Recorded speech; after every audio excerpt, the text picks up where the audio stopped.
Hello everyone, welcome back to This Day in Weather. If you're just joining this channel, this is where you can learn about weather events that occurred in the United States on the date the video was posted in years past. Today is April 23rd. On this day in 1883, the city of Denver, Colorado was in the middle of a snowstorm that dumped 23 inches of snow in just 24 hours. In Idaho Springs, Colorado, 32 inches of snow fell from the storm. On this day in 1910, the high temperature at Civic Center in Los Angeles, California reached 100 degrees. This set an April record high for the city. On this day in 1948, an F4 tornado moved through Ionia, Iowa.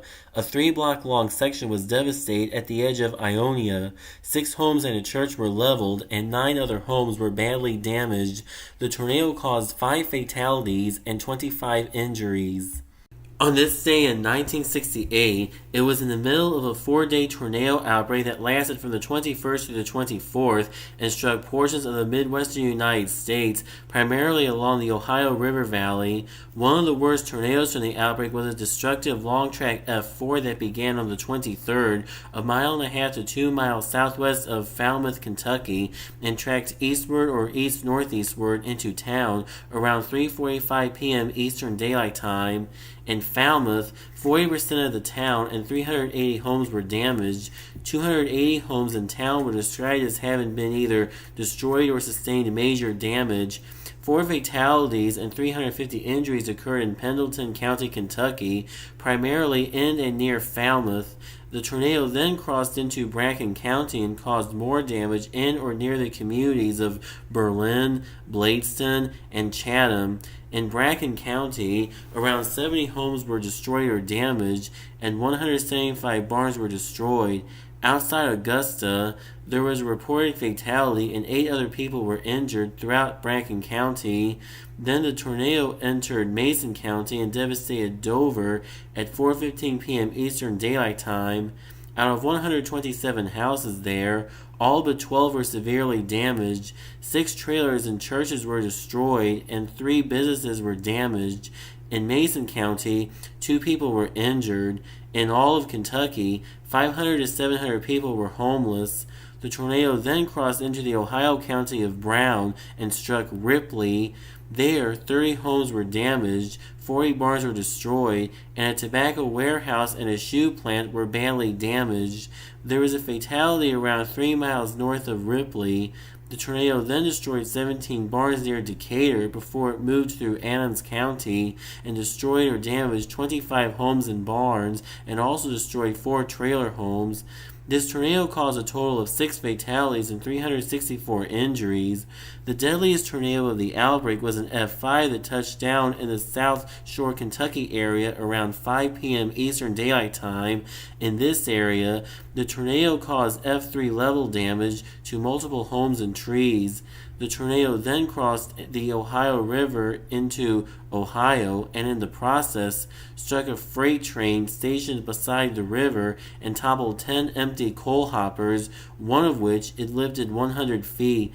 The tornado then affected a combined trucking terminal and garage, a transfer company, a farm supplier, and 7 homes at the foot of a hillside. One of the homes was swept from its foundation.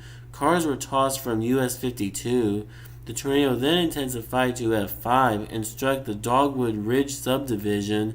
550 homes were destroyed or damaged. 7 people were killed in this tornado, all of which were in this area, along with 75 of 93 who were injured in this tornado. A greenhouse was destroyed and a furniture company had its roof torn off.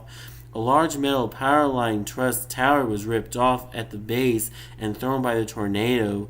Wheelersburg Cemetery was damaged as well. The tornado then affected Lawrence and Gallia Counties before it dissipated.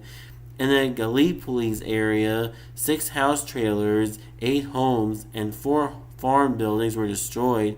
At the Gallipolis State Institute, 15 buildings were damaged. The outbreak as a whole caused 14 fatalities, 525 injuries, and $47.433 million 1968 United States dollars in damage, which in 2025 United States dollars would equate to over $435.89 million. On this day in 1983, a mini blizzard dumped 16 inches of snow in Laramie, Wyoming. This included 12 inches in just 8 hours during the night. On this day in 1987, thunderstorms in the Atlantic Coast region produced golf ball-sized hail and wind gusts up to 67 miles per hour in Anderson, South Carolina. The winds destroyed 2 planes at the airport, and the large hail damaged 50 other planes and severely damaged 23 greenhouses. On this day in 1999, a major hailstorm swept from Waynesburg, Pennsylvania, through the West Virginia Panhandle into Virginia and passed through the western and southern suburbs of Washington, D.C., and crossed into Maryland, where it moved across the Chesapeake Bay and finally out to the Atlantic Ocean. Along the 305-plus mile-long path, hail up to baseball size fell, and numerous cars and homes were destroyed or damaged. The storm caused $75 million 1999 United States dollars in damages, which in 2025 United States dollars would equate to close to $144 million. That will close up this edition of This Day in Weather, but be sure to stay tuned in because whenever there's a new video, you will learn about weather events that occurred in the United States on the date the video was posted in years past. Place the thumbs up button to like this video. Place the subscribe button to be sure to never miss a new video. If you're just joining this channel, please check out all the other videos that have been posted on this channel. And please check out my Patreon at patreon.com/c/thisdayinweather for more content.